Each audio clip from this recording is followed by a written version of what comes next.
From an enemies to lovers romantasy to a non-fiction about calls and a classic criticizing the lack of childlike hope and fascination with the world, I'll take you on my little reading journey that I've been on for the past few months.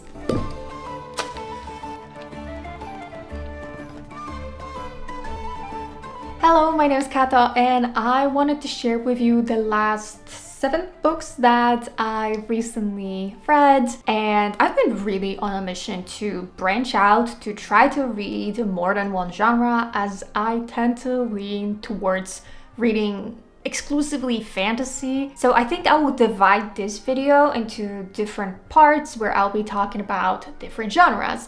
And let's start off with, well, fantasy. The first book that I recently read is Rebel Witch by Kristen.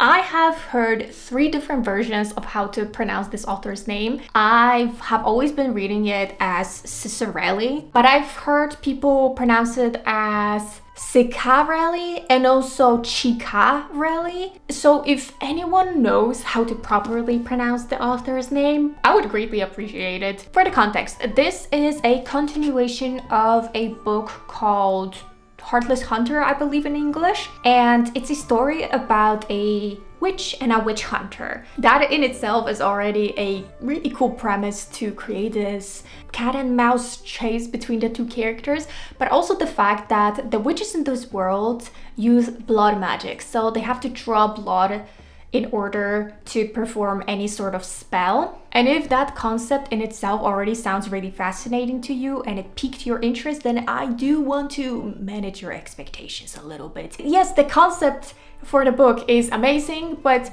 it is still a romantasy. It is still an enemies to lovers fantasy book. You're not gonna get really anything new that you haven't seen in other romantasy books, but I still liked the first one. I thought it was decent. The plot twist at the very end of the book was predictable, but I still felt like it has potential to create a cool story in the second book. Imagine my disappointment when I started reading this book and immediately noticed that this is not at the point where I thought the story is going to go. The first half of the book feels like you're reading the same scene over and over and over again. It is so repetitive. One huge miscommunication plotline, which we all love, right? You get the guy and the girl's point of view, and they're constantly talking about how, oh, I know he's gonna betray me. I can't trust him. And then he says the same exact thing. Oh my gosh, she's gonna totally betray me. I can't trust her. And I'm like, and they constantly overhear stuff, they constantly misinterpret them, and instead of confronting the other person about their issues, they just make up their own assumptions. Not to mention that I was okay with certain tropes being put in the first book because I still felt like it is an enjoyable enemies to lovers romantasy. But this book, I just have to ask, did the author really have to put every single romance trope in it? I'm not even exaggerating. I have written down all of the tropes that this book has. So, the crazy ex-girlfriend, misunderstanding about an ex-lover, there was only one bed, and it was a teeny tiny bed at that, fake marriage, forced proximity, miscommunication. Who did this to you? However, I do have to say that there's still some things that I liked about this book, so I didn't rate it 1 star. Like, I really like the writing style. It's super simple, and I would highly recommend it to people that are just getting into romantasy books. So unfortunately, I can't recommend the sequel to this book. I think the first one is much better. I'm looking at my bookshelf, by the way. The next book that I read is a sequel to a very popular TikTok book called The Serpent and the Wings of Night by Carissa Broadbent, and the sequel is called The Ashes and the Star-Cursed King. If you haven't read the first book, it's a story about a human girl living among vampires, and she enters this deadly tournament where the prize for winning it is a wish from a goddess, and she wants to wish to have a bond with her vampire father, and that way she will be just as powerful as other vampires because that bond would grant her immortality as long as her father is alive. The concept for the story is decent. I did think that the first book was a little bit too tropey, and out of all of the Carissa Broadbent books that I've read so far, I liked it the least. And so I wasn't really planning to continue that series, but my friend was constantly saying that she really enjoyed the second book because it was exploring the really toxic and, well, abusive dynamic between the main character and her father. And that's the thing that I enjoyed the most in the first book. I always really like reading about these messy family dynamics. It's really fascinating concept for me to read about in a book. And so being convinced by my friends to pick up the second book, I did do it. If you want to know what the second book is about, have you perhaps read Iron Flame? The only thing I'm gonna give is that at least Rain is not as toxic as Xaden. The bar is that low. I was gonna originally rate this book 2 stars because my enjoyment of it was just declining with every page. This book is also ginormous. This has no business being... How many pages is this? This is like over 600 pages. Yeah, it is 670 pages. But I lowered it to 1.5 star because of the ending. First of all, we have a Deus Ex Machina. And second of all, if you read the first book, The Serpent and the Wings of Night, do you remember how that book ends? What if I told you that this book ends in the exact same way? How? How do you write the same exact ending and expect me to just be okay with it? I need to calm down. I don't want to rant so much in my videos because I just don't want to rant. I want to recommend you fun books. And surprisingly, that is all from the fantasy books that I've read within the past couple of months. So now we can move on to my second, I guess, favorite genre that I just recently discovered this year, and that is nonfiction.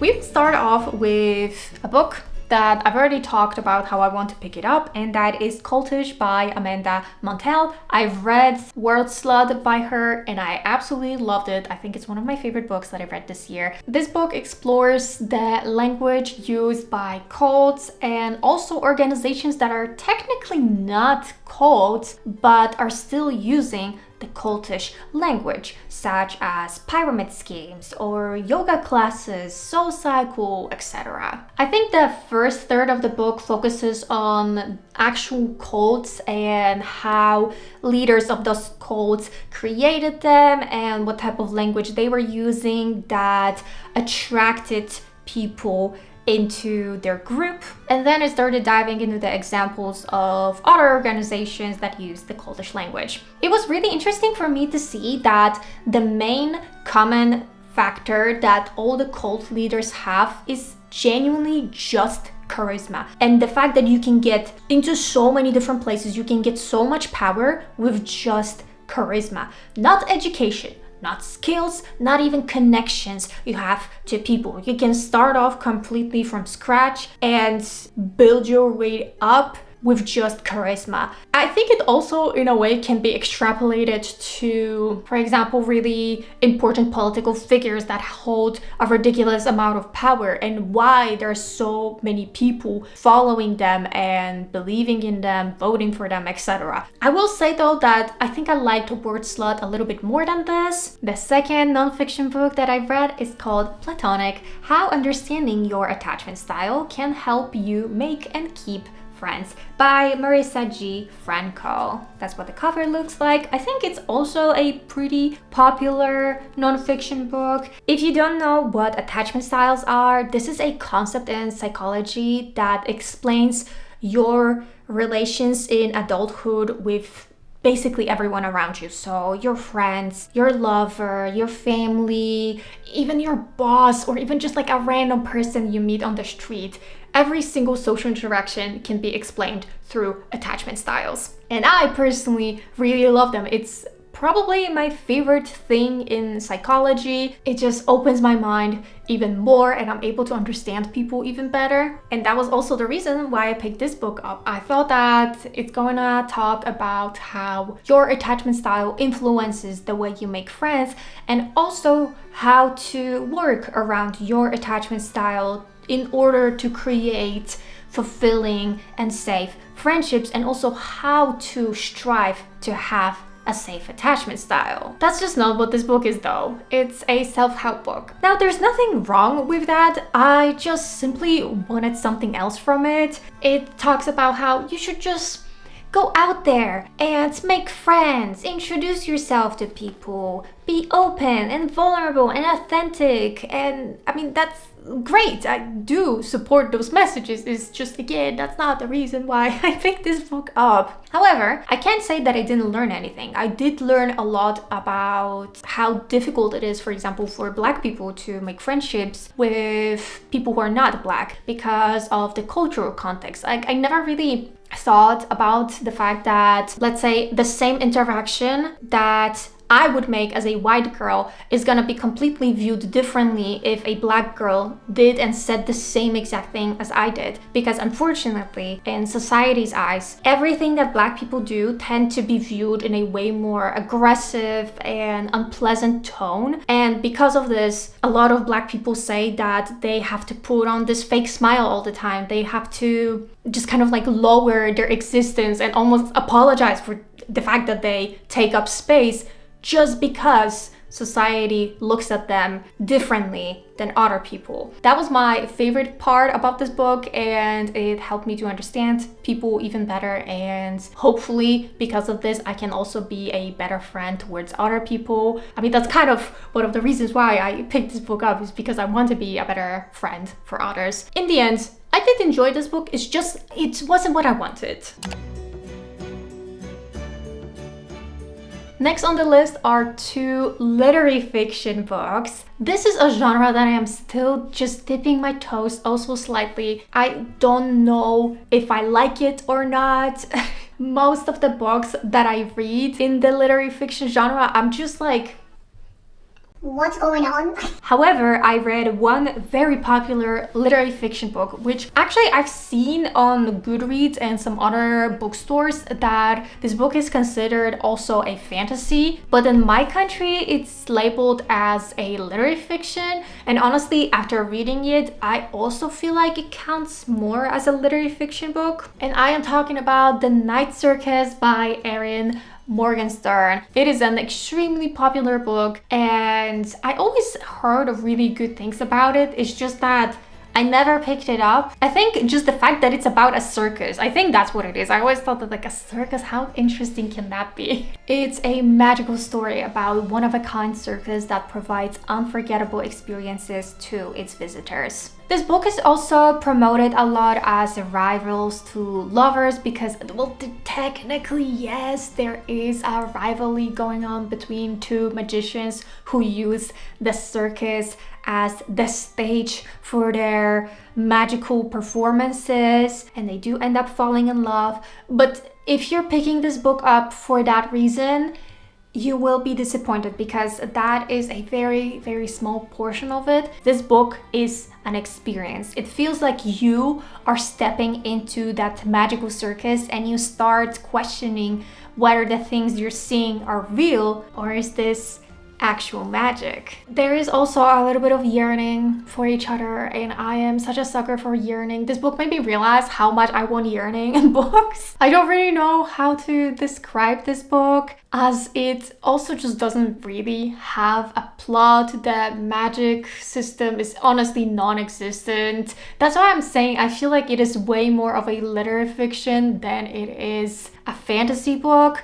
because everything takes place in our world. Also, something that I really love, and I just didn't realize how much I love it, is the fact that the story takes place through a pretty long amount of time. It's maybe like 30 years or so, and it's not one consecutive timeline. You, generally speaking, jump from here to here to here, and you only get little updates of what was happening in each of these moments. And the only reason why I didn't rate this book 5 stars was because I did feel like at a certain point it started dragging a little bit. This is one of those books that would definitely benefit if you cut out like 100 pages from it. But nonetheless, that was still such a wonderful experience. I would also recommend, if you haven't picked this book up yet yourself, to wait until winter time, because in my opinion, this book just feels like winter wonderland. That's how I would describe the vibe of this book. I also know that this author has one more very popular book, and I will definitely be picking it up. What if I told you that you can go back in time and talk to this one person that is always somehow stuck at the back of your mind? But there's a catch. You can only talk to them for a limited amount of time before your coffee gets cold. Before Coffee Gets Cold by Toshikazu Kawaguchi is a super popular Japanese literary fiction book that I had a lot of hopes for, because the concept of this book is fantastic. Having the chance to go back in time to that exact moment that maybe completely ruined or changed your life and talk to the person that made that decision that influenced your life so much and understand why they did it or what happened that moment from their perspective. It's like you can explore it in so many different amazing ways. It can be also a very psychological and insightful story where you also do a lot of self-reflecting. However, even though the concept for the story is a 10 out of 10, the actual execution of it is painfully bad. The writing style is so repetitive and so strange. I read somewhere that this book was supposed to be a play, and perhaps this is the reason why characters talk in such a stiff and unnatural way. To give you an example of their repetitiveness, there is I don't remember how many, but I think there's around 5 rules that are connected to the time traveling. One of them is that, you have to go back before the coffee gets cold, you have to sit at a specific chair, you can only talk to the person that visited this coffee shop before, blah blah blah. There's a lot of different rules, and for some reason every single time someone goes back in time, all of those rules are repeated. Why? But you know what? I am willing to forgive bad writing style if I like, for example, the message of the book. I can't say that about this one though. I think the message of this book is borderline dangerous. And that's why I wanted to talk about it in a bit of a ranty way, and I hope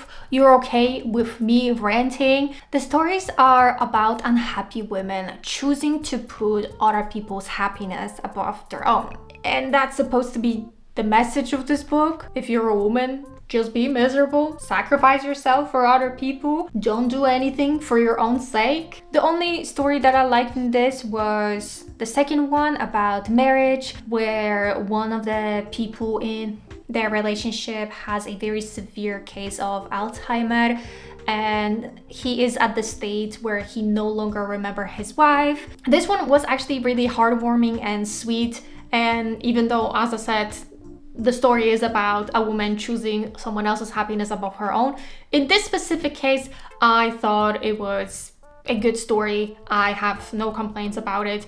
But the other, especially the first and the third story, I felt like was offensive to me, like me specifically. If you are the eldest daughter in whatever household you are in, you know that there is so many expectations put on you, and at a certain point you just kind of have to break free from that if you want to be happy. And this book is like, no, how dare you be so selfish and do things for yourself.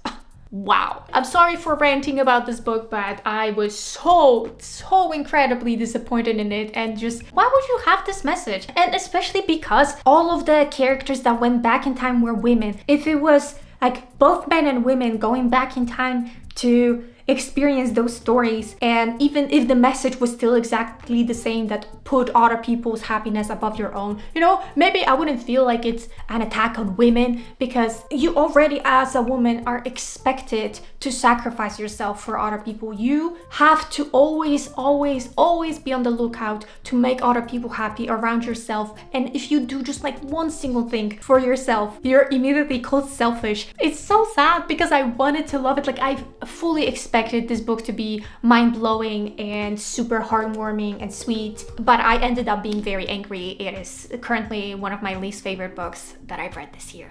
And you know what? Let's end it on a bit more of a positive note, because the last genre that I have for you guys today is a classic.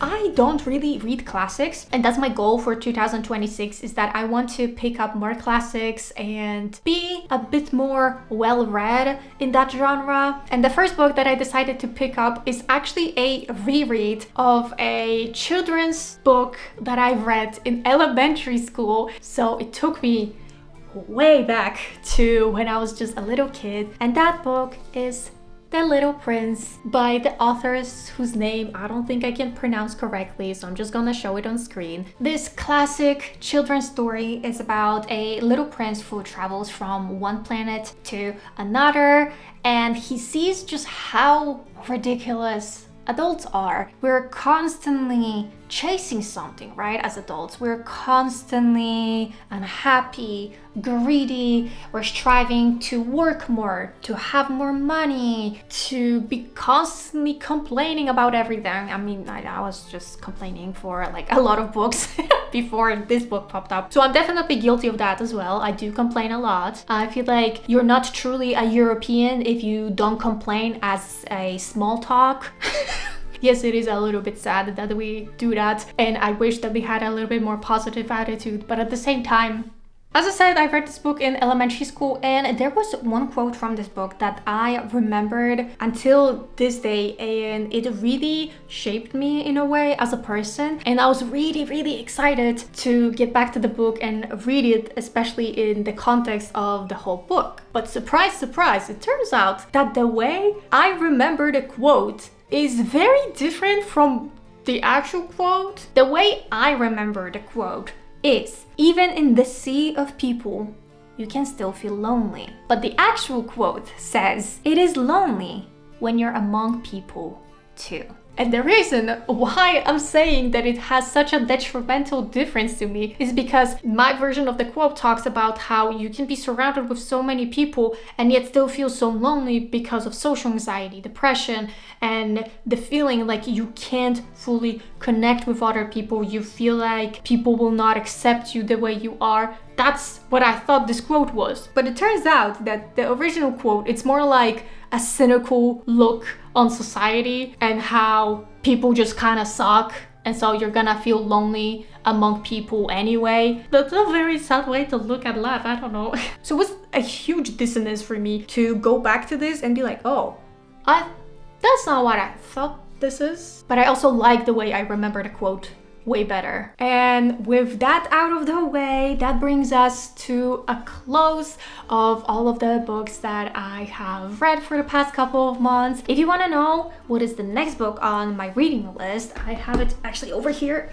The House at the Cerulean Sea by TJ Klune. I have been wanting to read this book for a couple of years now, and I am in a mood to read something a bit more cozy and wholesome and found family like, and I believe this book has it all. As for today, thank you so much for watching. Let me know if you have read any of the books that I mentioned, or are there any other books that you remember reading that had a huge impression on you that you would like to share in the comments. Thank you so much for being here, and I'll see you all next time. Bye bye!